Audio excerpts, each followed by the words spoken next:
Where do dreams come from? Do they bring us wisdom or do they bring us nonsense? What are these strange blossomings out of the dark earth of the night? Today we're going to explore some of these questions.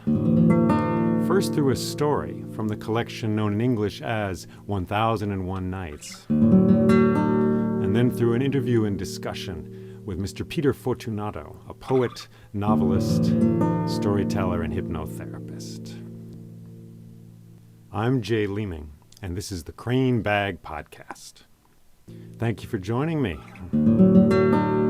Let us begin.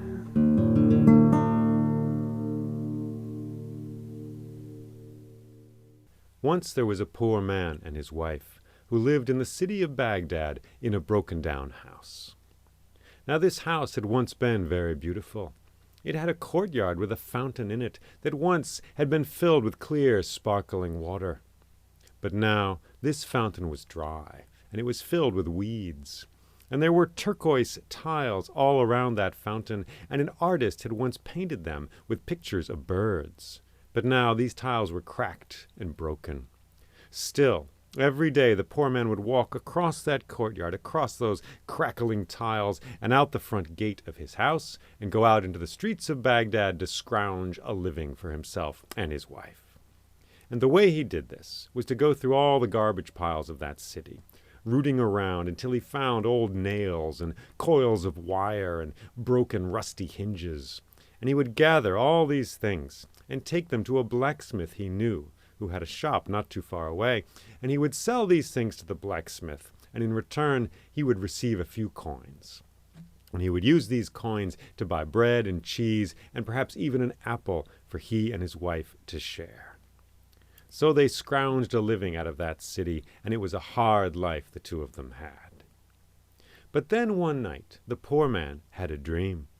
And in this dream a tall stranger came to him, a stranger with a white flowing beard. And the stranger said, "Your fortune awaits you in the city of Cairo." Well, the poor man awoke and remembered this dream for a short time, but then it faded from him like a cloud drifting away, and he went back to his day. And he got up and went through the city, rooting through the garbage piles of Baghdad. And at the end of the day, he smelled like those garbage piles, but he had a single pair that he and his wife shared between them. And time went on. Perhaps a day went by, perhaps a week went by. Well, time flowed as it does. The wild river of the days flowed forward. And time went on, and these two survived in Baghdad for a while. And no one is exactly sure how long it took. Maybe a week later, maybe a month, maybe years later. But a night came when this poor man had the same dream for a second time. And once again a tall stranger with a white flowing beard came to him and said, "Your fortune awaits you in the city of Cairo." And he remembered this dream a little longer this time, but still he said to himself, "It's only a dream." And he forgot about it and went about his day. Well, finally this happened for a third time. Perhaps months later, perhaps years later, he had this dream for the third time. And for the third time, a tall stranger with a white flowing beard came to him and said, "Your fortune awaits you in Cairo." And this time he woke up straight away from that dream. It was just before dawn. The birds were singing in the trees. And he got up, leaving his wife in the bed there, and he went out and he began to pace around that fountain out there in the courtyard, his feet crackling on the tiles there, and he thought to himself, "This is the third time I've had this dream. The third time. What does it mean? Could it be true? Should I really go to Cairo? No, it's just a dream. Dreams don't mean anything. But maybe I should go. No, I shouldn't go."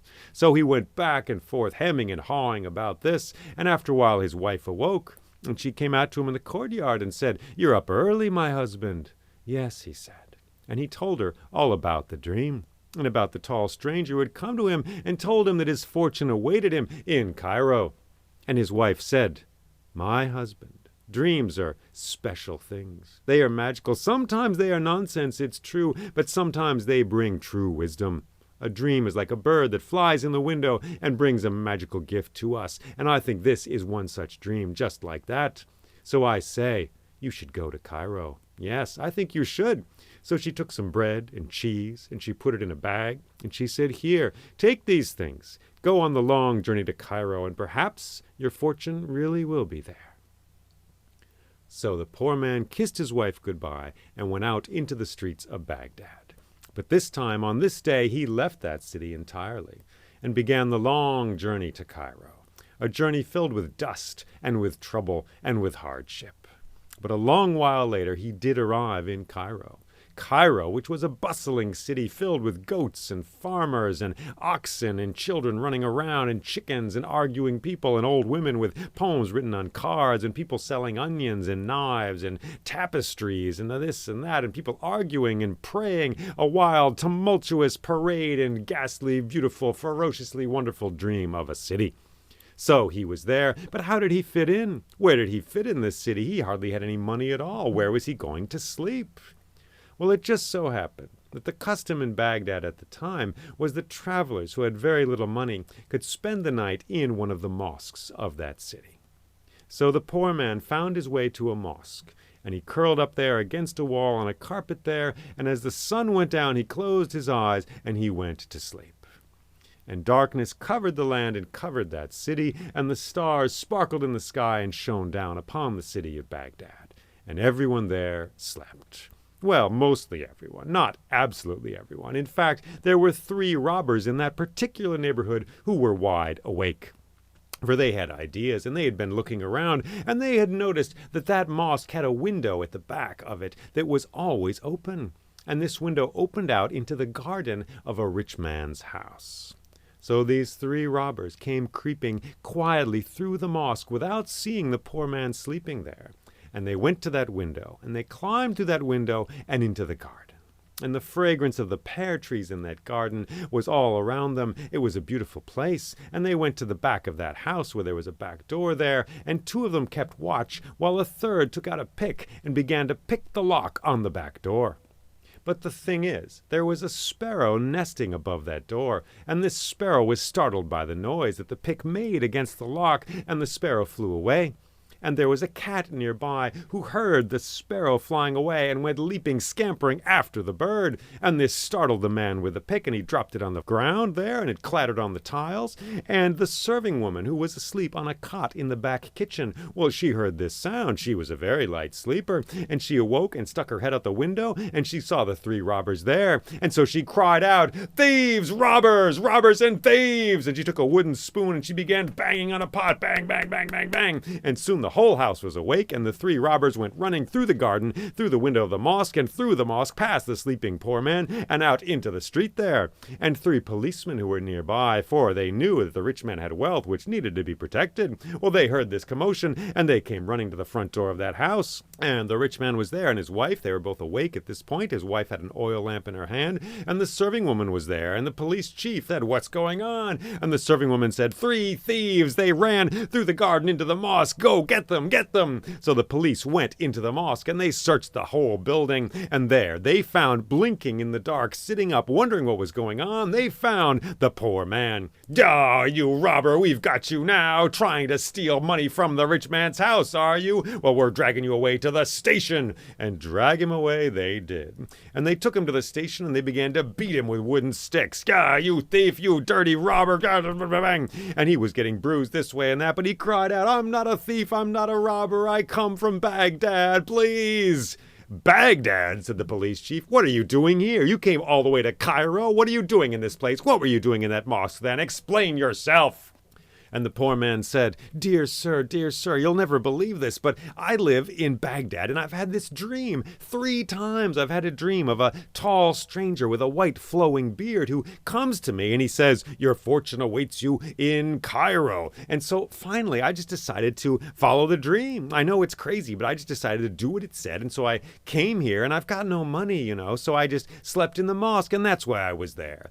"Ah, ha, ha!" The police chief laughed so large and so loud that you could see all the teeth in his mouth at the same time. And he said, You came here because of a dream? You idiot, you fool, you nonsensical beast on this earth. That's ridiculous. Yeah, a dream, that is hilarious. A dream brought you here. Listen, buddy, dreams come all the time, and dreams are nonsense. Dreams are garbage. There's nothing in those dreams. Everybody has dreams like that. Everybody. I mean, I've had a dream in the last month 3 times. I've had a dream, and in the dream, someone comes to me and says that I must go to Baghdad because my fortune awaits me there. In fact, this particular stranger in the dream, he tells me that there's a house with a fountain in it with weeds growing out of it, and there's turquoise tiles around it, and there's birds painted on them, and on one of them there's a partridge. And if I pry up that tile and dig down there, I will find a box filled with gold coins. But I'm not dumb enough to actually go to Baghdad, because I know dreams are nothing. They mean nothing at all. So I'm staying here, and that's why I am gainfully employed and a respectable occupation, and you, sir, are nothing but a vagrant and a wanderer making a nuisance of yourself here and getting beat up, as you must be, by us. So look, buddy, I'm going to be kind to you. I'm going to give you a night here in the jail where you'll be safe and sound. You'll have a place to lay your head, and then I will give you a gold coin. And with that gold coin, I want you to leave the city of Cairo, go back to Baghdad where you belong, and never listen to your dreams again. So he said to the poor man, and the poor man did spend the night there in the jail cell. And then morning came, and the birds sang in the trees, and the police chief gave the poor man a single gold coin. And the poor man left that jail, left that city of Cairo, and began the long journey back to Baghdad. And it was a journey once again filled with hardship and trouble and dust and difficulty. But finally he arrived back in the Baghdad he knew so well, walking by the garbage piles that he knew so well, past the blacksmith shop as well, and finally coming back to his own house. And walking through the gate, his feet crackled over the broken tiles as he walked, and his wife heard this, and she came running. "Oh, my husband," she said, "so glad to see you. You look horrible. What has happened to you? What has happened? You're all bruised. What happened to you over there?" And he said simply, "Do we have a shovel?" And she said, "Yeah, we have a shovel. It's got a broken handle, but we have a shovel. Please go get the shovel." So she went to get the shovel, and as she was looking around for that shovel, the poor man walked around the dry fountain filled with weeds, and he looked down at the tiles, and he looked at the birds on these tiles. And he saw on one, he saw a dove, on another he saw a heron, there was a hawk, there was a raven, and there was a partridge on a cracked tile. And he bent down, and he pried that tile loose, and his wife came, and she brought him the shovel. And she said, "What is all this about?" And he said, "A dream brought me to Cairo, and a dream has brought me back. We must dig here." And he began to dig. And after a while she helped him, clearing away the tiles, which were pretty loose anyway. And he dug down into that dirt, and he did not find anything except dirt, except stones. But he kept digging, and down he went, and still there was only dirt, and there was only stones. And he piled the dirt in the fountain, he piled it over here. The place was getting to be a mess. They were prying more and more of the tiles loose. Down he went, down and white. "What is this all about, my husband?" Let's just keep digging," he said. So they dug down and down into the earth, and finally the shovel went clunk, and it hit something. And they cleared the dirt away, and there was the lid of a box there. So they cleared even more dirt away. They dug out some more, and there was an entire box there. And the two of them, working together, hefted that box up out of that hole and put it down on the ground. And they dusted it off, and it had a lid. So they lifted up that lid, and lo and behold, inside that box there was nothing but gold coins. And the sun shone down and sparkled on those gold coins, and that shine reflected in their faces, their happy, deliriously happy faces. And the two of them, it is said they never lacked for anything ever again. And they lived out their days in contentment and in deep happiness. And they had that house repaired, and they had that fountain cleaned out, and once again it was filled with sparkling, clear water, all day and all night. And so perhaps this story as well can be a fountain filled with clear water. And by the waters of that fountain may we be nourished and refreshed.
All right.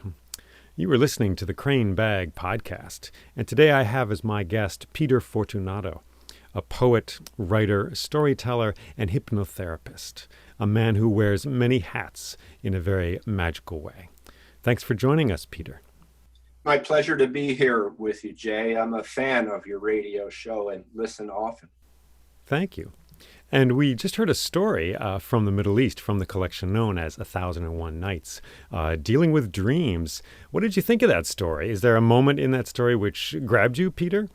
Well, I think the everything having to do with dreams, right? There are some significant dreams, and if there's any lesson that I might infer from the story, it's about the importance of really listening to your dreams. I don't want to just say following your dreams, because the protagonist doesn't exactly do that, but it provoked in me this something that I'm often talking about, and that is how one learns the language of one's own particular dreams, how the unconscious and perhaps a sphere of higher wisdom speaks through dreams. But if we don't know how to listen or interpret, or if we don't know the symbolic language of our own unconscious, we may not get the dream right away. And of course, it takes the protagonist a while to get the dream. And there are some other lovely twists in the story. I liked all of that. And you and I had previously corresponded about how it's a story, a motif that turns up in various traditions. Mm-hmm. Yeah.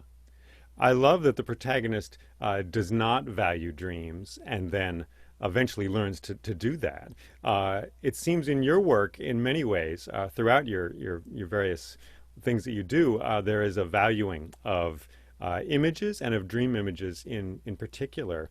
Did you always value such images yourself, or did it take some time for you to do that?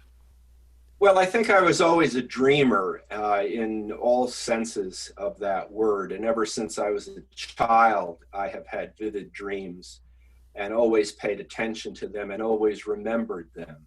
Mm-hmm. And then as I got older and really became a poet and understood how my unconscious and my creativity was manifesting in dreams and dream images and in narratives in dreams, then I got deeply interested in it. And like many artists, got interested in the work of Carl Jung, as well as Freud and the other psychoanalytic theories, more recently, the neo-Jungians like James Hillman and Marie-Louise von Franz. And all of that was an education for me as well. In recent decades, because I've been practicing a variety of Tibetan Buddhism, I have been practicing what we call dream yoga, which is a different way of orienting toward one's own dreams. And it's a type of meditative practice that ideally one does while asleep, something like lucid dreaming, although that's not all there is to it. But I always pay attention to my dreams, and I love the value of the archetypes when they occur in one's own unconscious, my unconscious, or in a client. I might, because of my hypnotherapy practice, I often talk with clients about dreams. And this idea that Jung, I don't think that actually the phrase is original with Jung, the collective unconscious, but certainly it's very much identified with Carl Jung's psychological theories about the appearance of mythological motifs in individuals' dreams, and even in the dreams of individuals who don't know anything about the myths or haven't ever heard a story like the story you just told, but might say, gee, you know, that reminds me of a dream that I had, or a recurring dream that I have had. So all of that has fit together. That is the path that I'm on. I love the expression that Freud called that dreams are the royal road to the unconscious. Yeah, that's lovely. Lovely. Perhaps you could tell our listeners a little bit about your work as a hypnotherapist, in particular, just how that works and what sort of a modality, a practice that is. Right. So, hypnotherapy is the therapeutic application of hypnotic trance. Uh, it's the way I practice it, it's very much outcome oriented. That is, that I want to apply hypnotic trance work with clients to help them achieve a desired end or an outcome. Now, sometimes the desired end or the outcome is they simply want to explore the interface between the conscious mind and the unconscious mind. Sometimes they simply want to learn to relax and feel safe about letting go of their ego obsessions.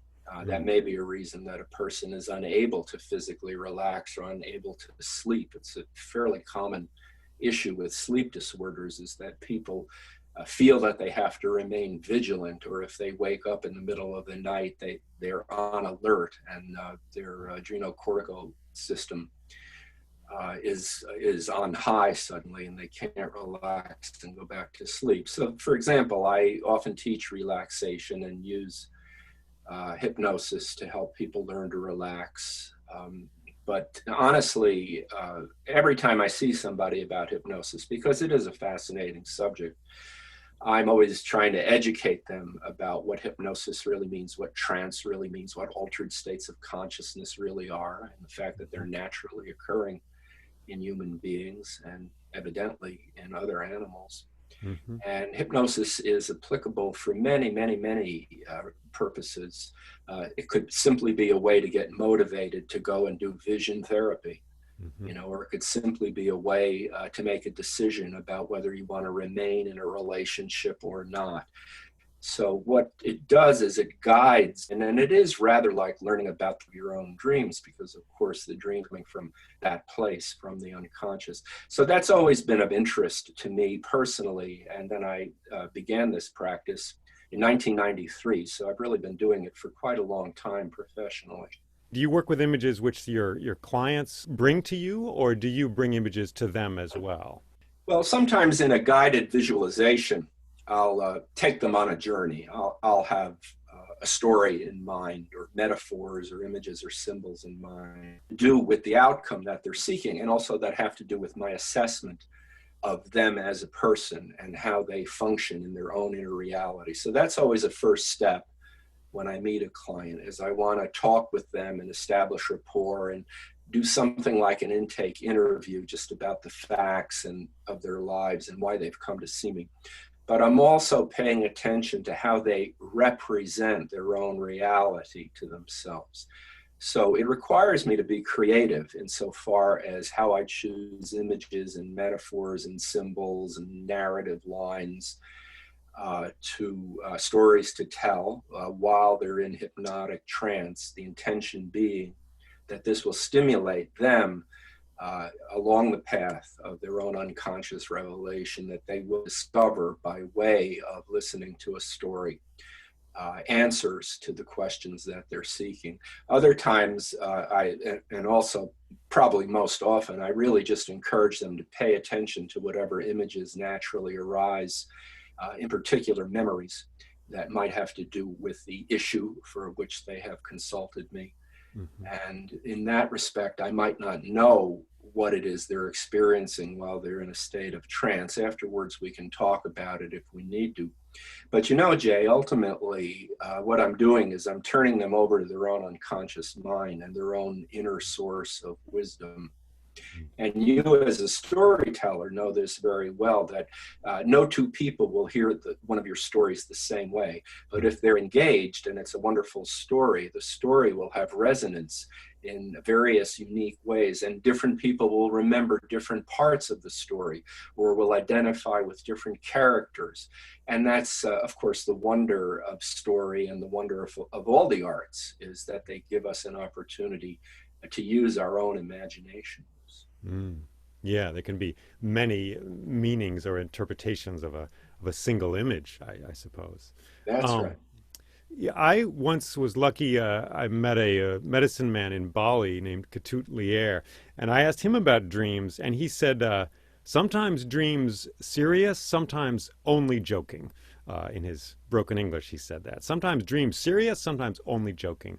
We have an amazing capacity to create images. We can imagine, pink bunny rabbits if we want to, or things like that. How do we tell the difference between images which are quote unquote true and have real messages for us or wisdom, and those which are more on the surface and more fantastical or less meaningful? Well, I think that's a very good question. I think it's up to the individual to inquire about the importance of something that they remember, something they remember happening in a sleeping dream or even in a waking reverie, why a particular image or memory keeps returning to them. I think that sometimes, it could just be like static, or of course the unconscious is playful. Mm-hmm. Sometimes I'm surprised, for example, if I've been watching television in the evening before I go to sleep, I'm sometimes surprised how in my dreams the characters might appear and they might be doing something that is rather silly or amusing, almost as if it were extrapolated from the TV show that I had been watching. So, to understand this language, as I was saying earlier, it requires paying attention. And really, in general, I would just say to a client who asked a question like that, consult with your dream. Is this important for me? And pay attention to the answer that you get. Now, one of the interesting things is that sometimes we're resistant to any message that's coming through, and we might rush to say, oh, that can't be important. I couldn't possibly feel that way about my boss, let's say at work. And that's what we have to be aware of, that we might be consciously suppressing something of importance to us. I'll tell you something. Very often after a session, whatever we've done during a session, whether it's hypnosis or whether we've done shamanic drumming and journeying, very often at the end of the session, just as the person is about to leave, they'll say something like, oh, I just remembered something else, but it really can't be very important. And I'll say, yeah, what is it? And then they'll say the thing that either consciously or unconsciously they had been holding back for the whole session. And very often it's at that moment that something from within them prompts them to say, gee, this really might be important and I ought to share it with Peter. Wow, that's great. I know that's been my own experience in trying to remember dreams is frequently I will wake up and I'm still halfway in the dream world and I will remember a dream, but I'll say to myself, that's not important. It's not worth writing down or remembering. But if I actually do take the step to write it down and remember it, I'll look at it hours later and it will be very wild and or meaningful. There was once I was in the Moscow subway station with an alligator on a chain, and that's the dream that when I first woke up, I was like, I don't need to remember that. It's just dumb. It's silly. But hours later, I'm like, why? That was fascinating. So it seems like nonsense, right? Why should you be in a Moscow subway with an alligator? I don't know what you eventually did with that image. But right. Because it's something that comes directly from the unconscious, and this is how Jung worked with his patients, it can be amplified. It's a connection to the realm of the unconscious. And if you open up that image or get back in touch feelingly with the episode from the dream, very often it can open into something else that is deeply important. How does the body relate to this? Because dreams can seem often like they're mental constructions entirely, but clearly there's a real feeling component and there's a physical body element to this. How do you work with that? Well, one thing I clarify often with people is that feelings are emotional energies. They're not primarily mental energies, right? Emotions, I like to say. It's energy in motion. And that's happening in the body. So when we have an emotion or when we have a feeling, or sometimes when we have a physical sensation, that can certainly impact our perspective, both when we're awake or when we're asleep. I mean, think of somebody living with chronic pain who, let's say, has a shoulder problem. And, anytime they're asleep and they roll on that shoulder, the body recognizes that there's pain. They may not wake up, or they may wake up with a start. So it's not as if the body not to what's happening at a feeling level or at an unconscious level. Far from it. Most of our unconscious life is the life of the body, is what's happening in our neurology, is what's happening in our other organic systems. And our brains are part of that, but our thinking part is a smaller part of our brains even, and we'll often afterwards seek to interpret it or deny it or do something with it or dismiss it. Sometimes it works the other way also, right? I mean, if you have an obsessive thought, that can certainly affect your bodily systems. A mental obsession and unresolved psychological trauma can have a vast impact on the health of the body. So it really is a two-way street. So you have a deep knowledge of mythology and story. How does that influence your work as a hypnotherapist? Does it help you to work with these patterns you see from your clients? I would say it does, in the sense that, many therapists or counselors, by the way, I'm not a psychologist. Technically, I'm not a mental health practitioner. Mm-hmm. But many counselors, call us soul workers, if you will, have a model of the psyche that is useful to them, right? And it's only a model or a framework. And mine really is pretty much steeped in the work of Carl Jung. Mm-hmm. So archetypal psychology and ideas about the collective unconscious, universal symbols, all of that really is second nature to me at this point in my life. My understanding of shamans around the world is as individuals who maintain the health of a community by making sure its relationships with the natural world and with the unseen are healthy and in balance. How do you see your work in relation to that sort of job description? No, I would say I'm pretty deeply steeped in that tradition. You can see that, I mean, as I talk, you used the image earlier on that I wear a lot of different hats. Well, it's sort of like they all fit one inside the other, right? Mm. So, at a very basic level, as a shaman, I feel it is my duty to help to take care of my community in one way or another. And it is my community in one way and another that has recognized me as a shaman over the past 30 years or so. So if I'm working with individual clients, I mean, almost always they're from my community. So I'm helping the people that I live with in my area, in my region, in my watershed. Beyond that, I'm often working long distance on healing people who've either asked me to help them in a non-ordinary dimension of reality. And I'm always trying to make prayers for the place where I live, literally for the land that has been entrusted to me, where I've lived now for, oh my goodness, almost 40 years, most of my life.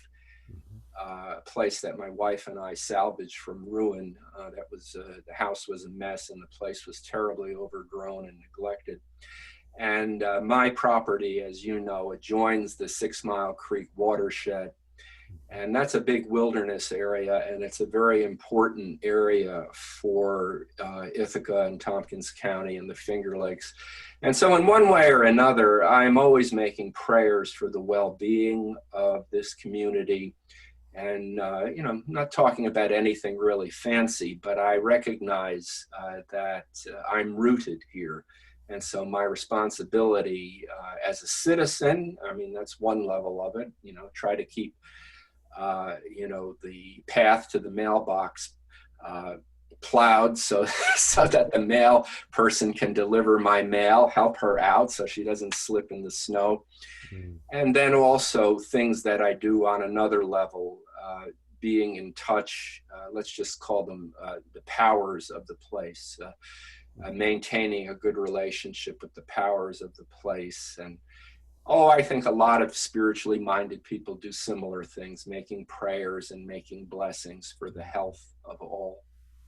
So the natural world, how does that enter your work? I mean, you talked about making prayer, blessings, and things like that. And do you see the natural world and the life of your clients intermingled in interesting ways?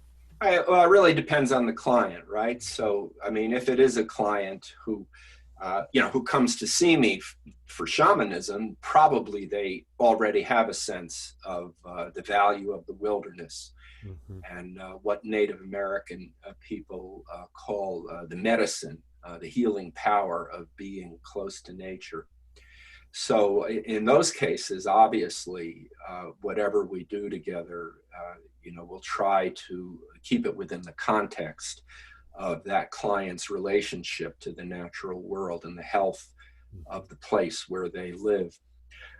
Other than that, I mean, archetypally speaking, I mean, think about, the most archetypal or universal symbols. We're talking about the sun. We're talking about rivers, water. We're talking about the sea. We're talking about the stars. We're talking about the sky, the moon. We're talking about the rolling hills of home. Any of that seems to me would be useful as I discern what I might do to help a client. Any of that is liable to come into it. So a lot of what I do, I mean, as a hypnotherapist or a counselor, a holistic counselor, or a 21st century shaman, all those words that might be applied. A lot of what I do is that I want to help my clients to find a sense of balance in their lives. I know personally, and I'm sure you do too, and many of your listeners do too, that when you're closer to nature, a lot of extra human obsession falls away. If a person can learn to be quietly in nature without looking at her phone all the time, already that's a big step. And right now during the pandemic, I can see out on the 6 Mile Creek Recreation Way how many people are turning to nature, maybe for the first time, wanting to be in a place where they don't have to be obsessed with the latest news, or they don't have to worry about what's happening with the virus or the vaccine. They can keep their safe distance from other people and basically relate to the wind and the trees.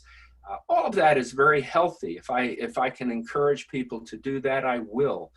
Certainly for someone who might be having psychological or emotional issues, the more they can exercise and simply be out in nature and breathing freely in clean air, the healthier it's going to be. Now, remember, I'm not a doctor, but hey, isn't that just common sense? It seems to be so. We share a watershed as well. We're in the same place here. Do you perceive, I mean, what are humans for in terms of the natural world? Like, what does the natural world want from us or need from us, would you say? Well, that's a really good question. I think very importantly is if it needs anything from us, it's for us to know our place, right? And not to glorify our particular situation as intelligent mammals, but rather to understand how we're part of the web of life, as the Native American elders have always said. One of my friends and teachers, and certainly it's a poet whose work you know as well, Gary Snyder, has said that really the natural world wants our stories. That's one thing that human beings are good at. Maybe sometimes our mouths run away with our hearts, but when we speak from the heart and when we tell good stories, Gary has surmised, perhaps whimsically, that the rest of the natural world is listening. And we know that in all of the ancient tales, whatever the culture, whether it's North American indigenous culture or anywhere on the planet, in all of the ancient tales, animals speak and animals interact with human beings. And so there is this deep sense in our collective unconscious that we're part of the animal world, part of the natural world. Certainly, I mean, some of us talk to trees. Some of us kiss stones that we find on the path. Some of us have conversations with salamanders underneath a stone that we might turn over. I don't know who does that, but I'm sure there are some people who do those things, and they really feel a heart connection when they do those things. So that's pretty universal, and maybe that is really one of our roles, if we can, and of course, if a modern person has to consider it a willing suspension of disbelief, but if we can open our hearts to the natural world, and I'm not just talking about other animals, but the elements also. Talk to the wind, talk to the clouds, find great spirit or great mystery in a stone or in a frozen stream. Maybe that is all for the good. And I think it probably does something for the health of our own hearts and spirits. All these things are things children do so easily. Aha, yes, yes. It's marvelous. It makes me question what education actually is, if the result is many of us as quote unquote rational adults get sort of trained out of those sorts of activities you just mentioned, speaking to stones and trees and things like that. But somehow you became a person who takes those things seriously, and I did too, I guess. What was your path to that awareness? Well, I'm a country boy at heart, and where I grew up, there are certain things that are very particular to my childhood, but I was alone in nature a lot. I'm an only child, and I grew up in the rural Hudson Valley in the 1950s and 60s, before New York City development had spilled out of Westchester County and into Dutchess County, where I'm from. And so it was wild, and I had a lot of time to be alone in nature. I had a horse when I was about 11 years old. I spent a lot of time with my horse, riding in the woods by myself, being in my imagination. I spent a lot of time next to ponds and bogs and catching tadpoles and turtles. I spent time in the winter ice skating by myself. That's how I learned to ice skate. I shoveled off a little pond on my uncle's property, probably about 10 feet by 15 feet, and learned to ice skate out there all by myself. So that really is the basis for a lot of my connection to the natural world. I lived for a while, as you probably remember, I lived for a while in the Middle East. Mm-hmm. I lived in Doha, which is the capital of Qatar, which is a small Arabic emirate in the Persian Gulf region, where Weill Cornell Medical College has a branch campus, and I taught there. The desert was fascinating to me, but a challenge for me was living in a city that was under construction, i.e. Doha, the capital city, which it's the first time I've ever lived in a city, and the first time I've ever lived alone for extended periods of time. My wife would visit me regularly, but most of the 4 years I was there alone.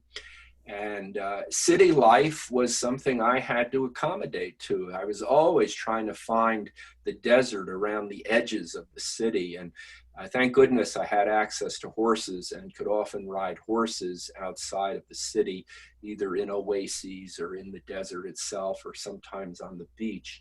But I was always trying to stay connected to the natural world. And people would think I was nuts because during my breaks at school, I would walk around outside where almost nobody ever walked around outside, right? Because it was so hot and the sun was, really a challenge. And I would be walking around outside. I would be visiting the date palm trees.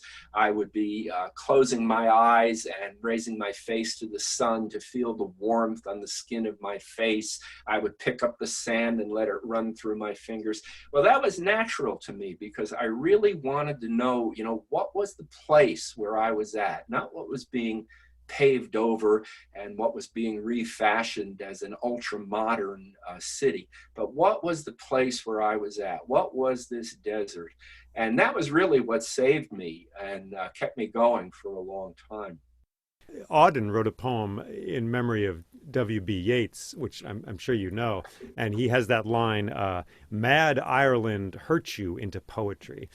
That's frequently an idea, is that poets are the they get damaged and it comes out as poetry. Now I wouldn't ascribe to that model certainly all the time, but I'm just curious: is there a way that your language ability suddenly became poetry for you at a time in your life? I wrote poems when I was in grammar school and junior high, and I distinctly remember something that I wrote in seventh grade. Mm-hmm. And it was actually about an animal. It was about a panther. Mm. And my English teacher loved it and wrote, and I distinctly remember this. She wrote on the paper when she gave it back to me, "You certainly have a way with language." Mm. And that stuck with me, that reinforcement, that praise. Mm-hmm. I think that, and I wrote stories a lot of the time. I always liked to tell stories and make up stuff, and I always had a vivid imagination. But this way with language, I kind of wondered what that really would mean. Now, another interesting vector that impacted me and impacted many people of my generation was the Beatles. Yes, the Beatles, who came from England. They were English. They were fantastic. The music was great. They were so witty and funny. The lyrics of their songs got better and better. And hey, I was in a rock and roll band. I played drums when I was in high school in St. Elmo's Fire. Mm-hmm. And I tried to write songs, and they weren't very good.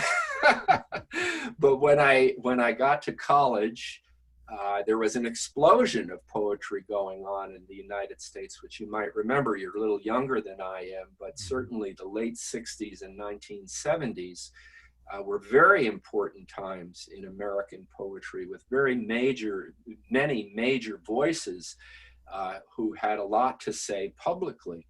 And at that time, I discovered the contemporary poet, Allen Ginsberg, who I would eventually meet a couple of times and be a kind of friend to, but whose whole attitude, which was so outlandish, and those were outlandish times, whose attitude was so outlandish and liberated, it had an influence on me, and all of this was rolled up with the Beatles. And then when the Beatles went to the Far East and brought back the influence of the Maharishi Maheshi Yogi, and psychedelics, of course, entered into the picture. So it was quite an amazing paisley-colored fabric that I, along with many others, was clothing myself in.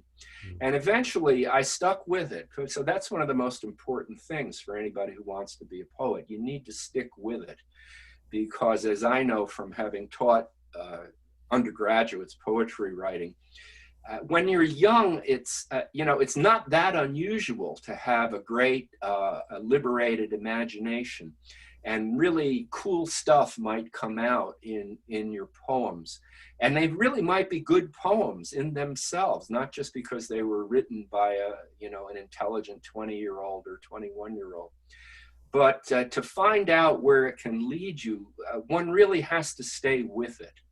And so, if one can stay with it, let's say to middle age, into their 40s, then with maturity, not only will they have learned craft by then, just from constant practice and, of course, a lot of failures, but also the wisdom that they have acquired along the way begins to feature in what they have to share. It'll be more than youthful, unfettered enthusiasm, which is very becoming in itself and very attractive. That's why we always like young people. We like young singers. We like young actors.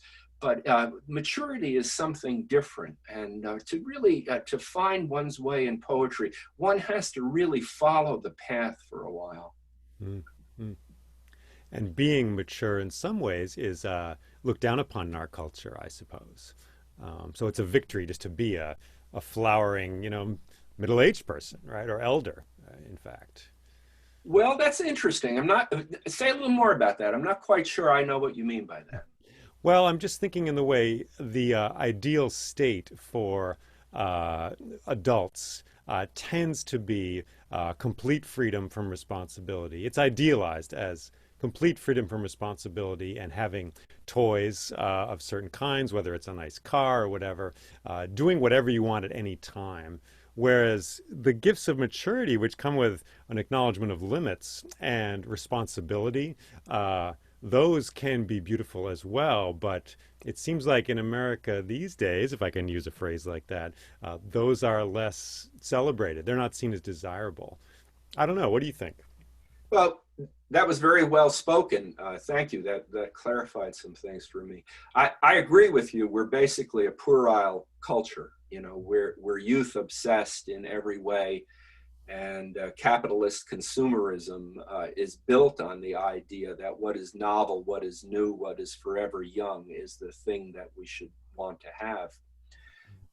I think that what occurred to me listening to you talk, Jay, was the importance of discipline, self-discipline. And, you know, we use that word discipline to refer to various professions, and in particular to various forms of artistic expression.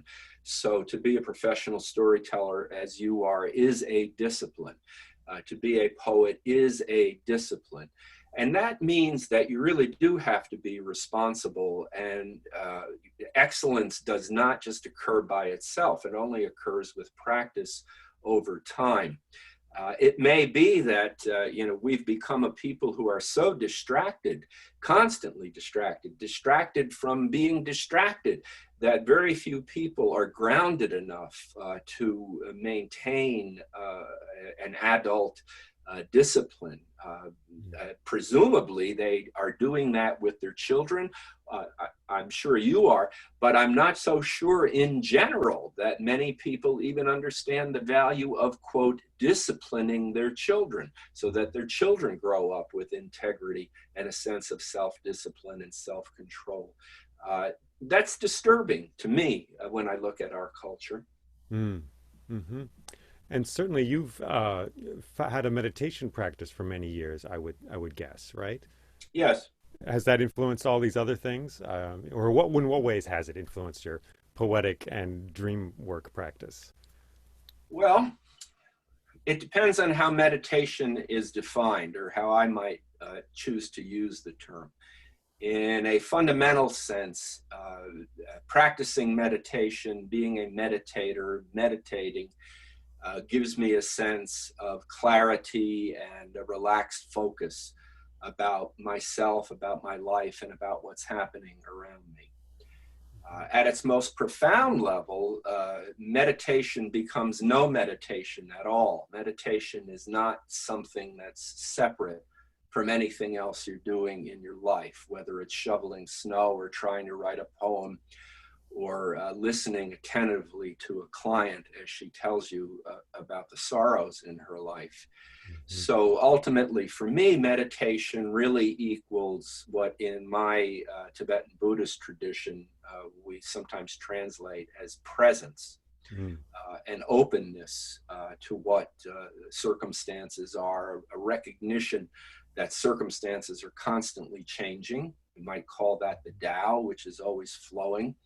But nothing really stays put. Of course, that's one of the fundamental tenets of Buddhism, that the phenomenal world is impermanent, that indeed time is simply a way to keep track of impermanence and change.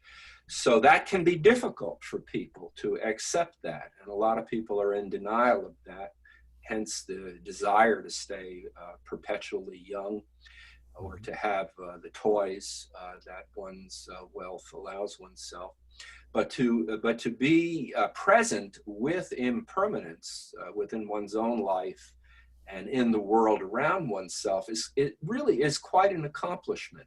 It means you don't lose your balance. It doesn't mean you're impervious to the slings and arrows of uncertainty. But it means that you accept, you know, that shit happens, mm-hmm. That it's just what happens along the way. And if you fall down and get muddied up, you pick yourself up and you brush yourself off. And in your next step, you're back on the path. That's the only way to go forward. Meditation, therefore, means letting go of self-judging, letting go of the past, and recognizing that it's all impermanent anyhow. So why not be present with Yeah, what's happening now? beautiful. Thank you, Peter. My experience of imagination in my childhood was I used it often as a means of escape from circumstances I didn't like, whether it was a class I felt was boring in school or something else. And so I would daydream, you know. How do you reconcile the discipline of remaining completely present and in the moment with the more some would say escapist tendencies of the imagination and of our dreams? Uh, can they be reconciled? Are they the same thing or are they different? Well, I think you have to let the dreams flow through, right? I mean, there's no point in trying to stop the dreams, whether they are daylight reveries, so-called daydreams, or whether they are the dreams that occur when you're asleep. This kind of brings us back to where we started in the conversation in a really nice way. I don't know if you intended that, but so then really it's up to the individual to decide, how do I relate to my own dreaming capacity, to my own imaginative flights of fancy. For me, as an artist, that's when I dream over the page. That is the joy. For me, it's usually before dawn. I wake up very early. Very often, I wake up from a dream, because it's fairly natural for people to dream right before they wake from sleep, and to try to maintain some of that imaginative energy and to get to my writing place as soon as possible. And that very often is my morning meditation, is having a cup of coffee and writing, and really seeing where does this go, what's next, before the outside world, before the busyness of the rest of my life has a chance to intrude, before I listen to radio news or am distracted by something on the internet. I want to have that freshness and that presence in order to reveal whatever is happening in my imagination and what my spirit requires of me, what the urgency is to make a poem or write a story or Mm. make a painting. Mhm. That's a one, we haven't talked about that. That's another thing I like to do. It's a great break from language. Yeah. Yeah, you've done painting for a while, I believe, right? Yeah, I was always making artwork, but actually when I lived in Doha, when I first lived there and I was alone a lot, I got pretty seriously back into making art, because I could get really good art supplies easily Mm. where I was living in the city. And I just decided, oh, I remember how to do this. And so for the last dozen years or so, I've been making visual art pretty regularly. Mm. Well, it's an inspiration to witness all the realms in which you are active creatively. It's terrific. It's all connected, Mm. really. Yeah. And I would ask, is there I mean, for me, when I'm telling stories, I move between these imaginative realms. You know, I'm telling Norse mythology, and I get very much at home there, and I love it. And then, and Greek myth seems like a foreign country. And then a couple months later, I'm telling the Odyssey for a high school class, and I love it. And the Norse gods seem far and distant. Is there an imaginative realm for you, either culturally or in certain images, rivers, stones, whatever, where you feel most at home, would you say? Well, let me think about that. I mean, my imagination roams far and wide, and in my ordinary life, I mean, I've traveled quite a bit. Any place that I've traveled in, and if I've loved it, I mean, it has made an impression on me. I'm often surprised, for example, how much I think about Paris, and how and I haven't really spent that much time in Paris, but how often some reference to Paris or to the French language arises in my writing. Mm. I think I hear what you're saying about how one mythological worldview or cosmology can supersede another. I think that's pretty cool, actually. That we can partake of these different realities. I mean, that's wonderful. One of the wonderful things about being a modern, isn't it? I mean, you have access to all these stories, whether they're from the original Arabian Nights or whether they're, stories from Amerindians living in the Pacific Northwest. You can find a book or find something on the internet about it. And if you take it to heart, just like a song that you hear, if you take it to heart, it becomes your song, it becomes your story that you want to tell. For me, honestly, because I'm so much of an Italian, right? I'm so much of an Italian American that the stuff that impacted me as a child, and I lived in Italy for several months as a young child. Anything having to do with Italy, with the classics, and then further back with the whole Mediterranean basin, the Greeks. I spent quite a bit of time visiting Greece in the 1990s. I went there many times and was really steeped in all the lore and the mythology of the Greeks. And that, of course, is connected to a lot of psychoanalytic theory, both Jung and Freud, and others like Hillman and von Franz refer to the Greek myths as the part of the archetypal basis of Western culture. The other basis, of course, is the Judeo-Christian tradition. So that's stuff that's really in my bones, in my blood. And, part of the fun of, and I think you as an artist know this too, we don't know ahead of time necessarily what we're going to write or what story we're going to choose to tell, what our mood is. And we might say, gee, that reminds me of a Norse story. Let me look up, isn't there a story about Freya? What did she say? And then suddenly we're captivated. I think that's absolutely marvelous to allow our imaginations that kind of free range. It's marvelous. It's like a blank page. It's like falling asleep. You shut your eyes and you aren't sure what's going to be. Yes, indeed. Thank you so much for talking with me today. We should mention, your most recent published book is a novel focused on your Italian heritage. Is that correct? That's correct. It's called Carnevale, which is Italian for carnival. And it draws on my childhood growing up in an Italian-American resort and restaurant in the Mid-Hudson Valley. But it is fiction.